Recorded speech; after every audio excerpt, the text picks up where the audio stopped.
मैं शायद बहुत भाग्यशाली हूँ जो भारत की इस पावन धरा पर एक बार फिर आने का मौका मिला है। इस धरती को देखते ही लगता है एक बार फिर इसमें नतमस्तक हो जाऊं, मानो कोई माँ दोनों हाथ फैला करके अपने पुत्र को बुला रही हो।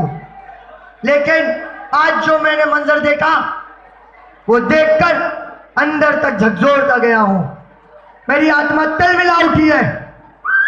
जो स्वतंत्रता की मशाल हम क्रांतिकारियों ने जलाकर यहां से विदा ली थी, वो मशाल किसी शमशान की ठंडी राख प्रतीत होती है। मानो ऐसा लगता है ये स्वतंत्र होने का या ना होने का कोई मतलब ही नहीं रहा है। आज सुबह मैंने एक वाकया देखा, आइए देखते हैं।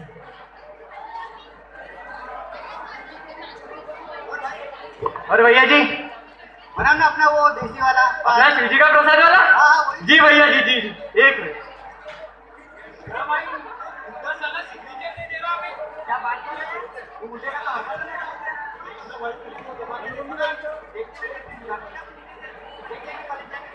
लीजिए साहब पान। अच्छा अच्छा।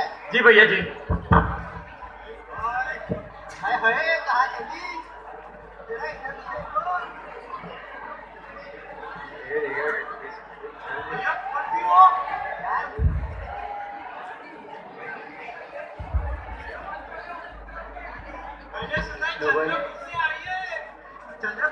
भैया अपने बाजू के होटल की जो। अरे तू रुकना भाई, तू रुकना।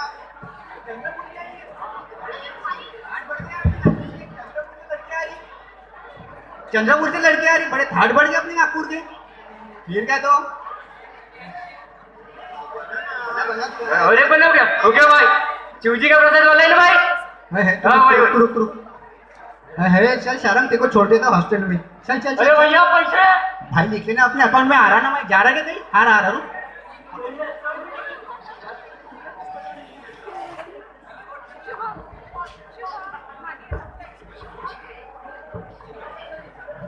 जब हमारा भारत देश अंग्रेजों की गुलामियों की जंजीरों में जकड़ा हुआ था, तब हम क्रांतिकारियों ने घर घर जाके क्रांति की अलग जगाई थी। हमने युवाओं की रग रग में स्वतंत्र होने का नशा भर दिया था। Hello hello. लेकिन आज का युवा जिसे पाठशाला की ओर जाना चाहिए, वो मधुशाला की ओर जा रहे हैं। जिनके हाथों में बाइबल, गीता, कुरान जैसे धर्म ग्रंथ होने चाहिए, उनके हाथों में शराब की बोतलें और पिस्तौलें आ चुकी है। जिनके होठों में राष्ट्रगीत होना चाहिए, उनके होठों में फिल्मी गाने बज रहे हैं। जिनके सीने में देश प्रेम होना चाहिए, उनके सीने में विदेशी बालाओं के चलचित्र चल रहे हैं।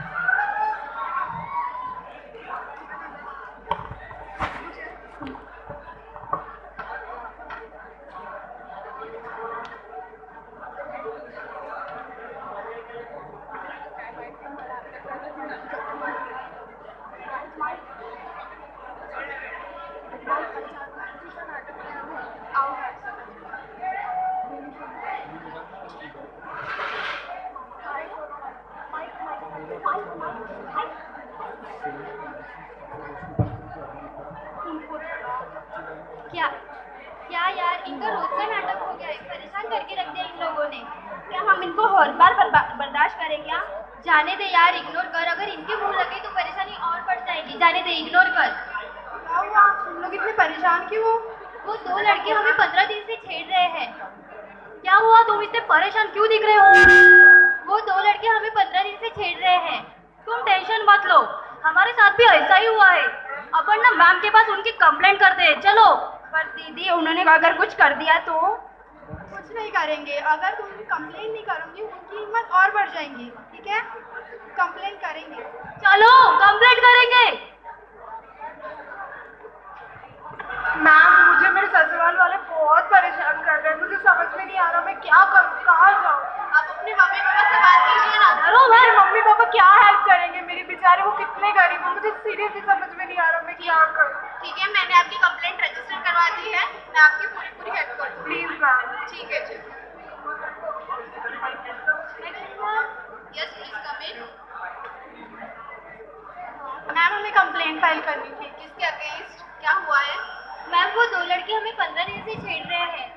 तो तो आप इतने लेट क्यों आए? आपने पहले ही कंप्लेंट करानी थी। मैम बट वो हमें देखकर बहुत गंदी गंदी कमेंट्स करते और आज हॉस्टल तक भी आ गए थे।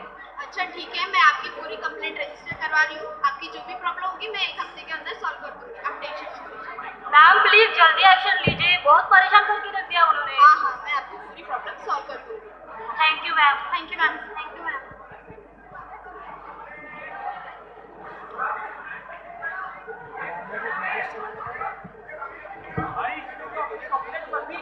अरे इससे छोटी छोटी कंप्लेंट से क्या होता है? इसको पता नहीं बड़े बाप की औलाद इससे छोटी छोटी कंप्लेंट इसको कोई फर्क नहीं पड़ने वाला। चल देखते भाई आज में देख लेते ये क्या हो चुका है हमारे देश को, जहां भारतीय संस्कृति सभ्यता का आधार स्तंभ ही हमारी भारतीय बहन बेटियां हैं, आज उनके सभ्यता और सम्मान पर आज आ बनी है। यूं तो नवरात्रे में हम 9 दिन देवी तुल्य बेटियों की पूजा की करते हैं, लेकिन पूरे साल उनके साथ बलात्कार, दहेज प्रथा जैसे मामले सामने आते हैं। जो बहन बेटियां हमारी सभ्यता का मोती है, आज उन्हीं को हमने अपने पैरों तले रौंद रखा है।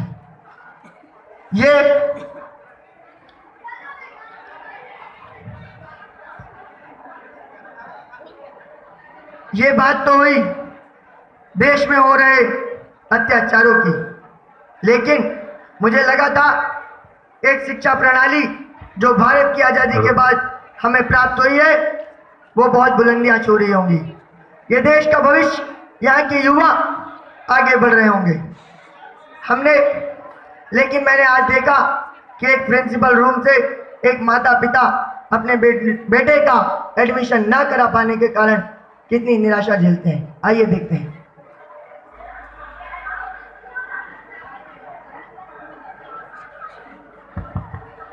क्या करें यार, कुछ समझ में नहीं आता। ये प्रिंसिपल तो मानने के लिए तैयार ही नहीं है। इतना होनहार लड़का है, अपना 12वीं में अच्छे परसेंटेज भी हैं, जेई में स्कोरिंग भी की है, पर क्या करें, ये प्रिंसिपल मानने के लिए तो तैयार ही नहीं हो रहा। क्या करना पड़ेगा? प्रिंसिपल से तो इतनी बात करके भी आए, पर ये मानने के लिए तैयार ही नहीं है। नमस्ते भाई साहब। अरे नमस्ते, आप कौन? अब मैं कौन हूँ इस बात को तो आप छोड़ दीजिए। लगता है आप अभी प्रिंसिपल साहब से मिलके आ रहे हैं। जी जी, ये आप जो सामने एटीएम कॉलेज ऑफ इंजीनियरिंग देख रहे हैं ना, हाँ हाँ। तो हम बस प्रिंसिपल के साथ वार्तालाप करके ही आ रहे हैं। कोई खास बातचीत नहीं, उसकी एडमिशन कराना था बच्चे का, समझ लीजिए। अच्छा अच्छा अच्छा, एडमिशन करा। ये तो परसेंट कितना है? 80%। और वो जेडीबी का स्कोर कितना है? 75। ये तो बड़ा कम है, लेकिन एडमिशन हो जाएगी। जी ये तो बड़ी अच्छी बात है। बिल्कुल, आप चिंता ना करें। एक 2-4 बातें आपको थोड़ी करनी होगी। अच्छा अच्छा कुछ खास नहीं है। अच्छा अच्छा देखिए, एडमिशन हो जाएगी तो यूनिफॉर्म की जरूरत पड़ेगी, वो खर्चा करना पड़ेगा। अच्छा अच्छा, ठीक है ना, तो हम अपने बच्चे के लिए तो इतना कर ही सकते हैं। कितना खर्चा कर सकते यूनिफॉर्म के लिए? 700-800 में तो हो जाएगा ना? जी नहीं, ऐसा नहीं है। आपका बच्चा इंजीनियर बनेगा, हाँ, वो उसे तो है। हमारे दुकान से यूनिफॉर्म खरीदना होगा। उसमें 3 पैंट होंगे, 3 शर्ट होंगे, कोट होगा, टाई होगी, जूते भी होंगे। 25,000 का खर्चा। 25,000? देखिए, इंजीनियर बनाना है बच्चे को, फीस तो आप भर ही रहे हो। 25,000 से और क्या फर्क पड़ता है? हो सकता है। ठीक है ना, तो बच्चे के चलो लिए तो बस, कर ही तो सकते समझ लो आपकी आधी एडमिशन तो हो गई। हैं। अभी आधी एडमिशन हुई और आधी कहाँ गई? अरे आधी का ऐसा है कि बच्चे को हॉस्टल में तो रखना पड़ेगा ना। अच्छा अच्छा तो हॉस्टल का भी खर्चा होता है। 25,000 तो लग ही जाए। जी देखिए, हम लोग नागपुर के ही हैं और हमारा यहाँ घर है, इसलिए हम अपने बच्चे को घर में ही रखना पसंद करेंगे। आप समझ नहीं पा रहे हो। हॉस्टल में रहेगा तो शिक्षा पर वातावरण में रहेगा, वहाँ पे टीचर्स नजीक रहेंगे। हॉस्टल का मेस अच्छा है, बहुत अच्छा खाना भी मिलता है। जी नहीं, देखिए हमारे घर का वातावरण अच्छा है और घर का ही खाना खाएगा। घर का ही खाना खाएगा। फिर खैर हॉस्टल को भूल जाइए। 25,000 रुपया बस का किराया भर दीजिए, क्योंकि बस से उसको कॉलेज में आना पड़ेगा, वापस भी जाना पड़ेगा। देखिए मेरे घर में पर्सनल व्हीकल्स हैं और मैं अपने बच्चे को पर्सनल व्हीकल से भेजना बहुत पसंद करूंगा। आप समझ नहीं पा रहे हो। कॉलेज के कैंपस में बाहर के व्हीकल अलाउड नहीं है। आपका बच्चा 80,000 की बाइक से आएगा, गेट के ऊपर गाड़ी पार्क कर देगा, कॉलेज में जाएगा, मान लो गाड़ी चोरी हो गई तो तो बेहतर है आप उसको बस से लाए ले जाए। 25,000 का तो सवाल है बस। मतलब आपकी बातों को सुन के ऐसा लगता है कि या तो हॉस्टल में रखें और या फिर घर में रखें, खर्चा तो आने ही वाला है। आने ही वाला है बस। अच्छा तो ठीक है, फिर बच्चे के लिए इतना कर ही सकते हैं। बहुत बढ़िया। मान लो आपकी 99% एडमिशन पूरी हो गई। अभी 99% हुई, 1% कहाँ गई? बस बहुत छोटा सा मामला है। आप तो जानते हो बहुत बढ़िया कॉलेज है, लेकिन 5 साल पहले खुला है। अच्छा। अभी बिल्डिंग बन रही है, टाइल्स लग रही है और बाकी फैसिलिटीज, एसी लग रहा है, कंप्यूटर खरीद रहे हैं, खर्चा तो बहुत है। बस एक छोटा सा 50,000 का डोनेशन आपको देना होगा। 50,000?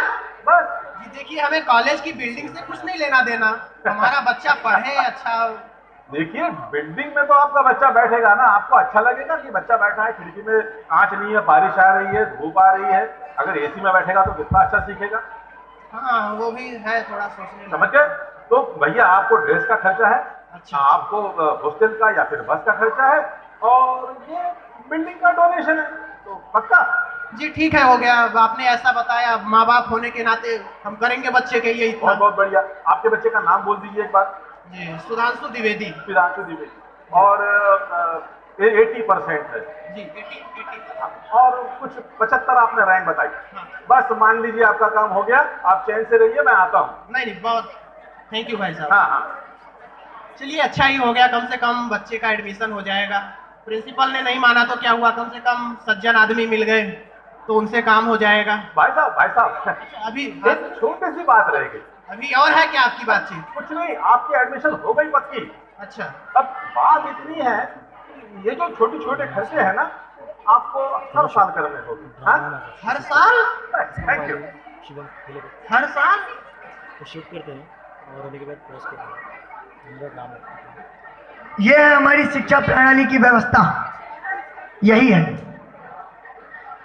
हमने तरक्की तो कर ली है, गांव की चौपाल से उठकर स्कूलें आज भवनों और इमारतों में बन चुकी है, लेकिन पहले जातिवाद भेदभाव होता था शिक्षा प्रणाली में, आज पूंजीवाद होता है। जो पूंजीपति व्यक्ति है वही देश में अपने बच्चों को पढ़ा पाता है।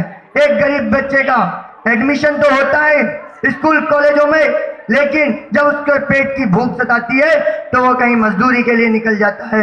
ऐसी हमारी शिक्षा प्रणाली है। हमारा स्वतंत्र होना या ना होना एक बराबर है। मैं आपसे पूछता हूँ, क्या यही आज़ादी है या हम सचमुच आज़ाद हो चुके हैं? क्या हम आज़ाद हैं? ये मेरा सवाल है।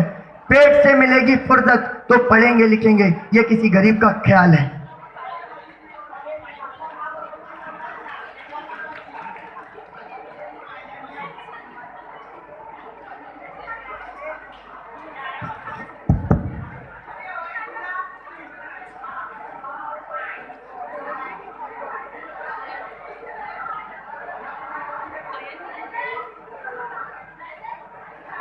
कोण होतास तू, काय झालास तू, अरे भारता कसा वाया गेलास तू।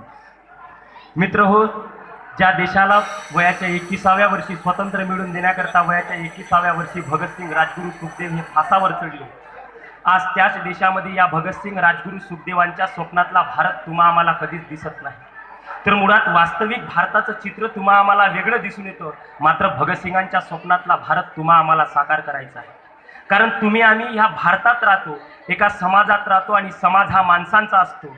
कारण लाखो हत्ती आपण उभे केले तर हत्यांचा समाज तयार होत नाही, लाखो घोडी उभी केली तर घोड्यांचा देखील समाज तयार होत नाही, आणि लाखो गाढवं उभे केले तर गाढवांचा देखील समाज तयार होत नाही। परंतु हजारो माणसं एकत्रित आले तर माणसांचा समाज हा मानवी समाज म्हणून ओळखला जातो। म्हणजे समाजात फक्त माणसांचं अस्तित्व नसते, तर माणसांच्या विचारांचं अस्तित्व तुम्हा आम्हाला पाहायला मिळतं। म्हणून हा भगतसिंग राजगुरू सुखदेवांच्या स्वप्नातला भारत तुम्हा आम्हाला साकार करायचा आहे, आणि म्हणून येणाऱ्या काळामध्ये भगतसिंग राजगुरू सुखदेवांच्या स्वप्नातला भारत तुम्ही आम्ही साकार करू, याची मी अशी आशावाद व्यक्त करतो आणि थांबतो। धन्यवाद।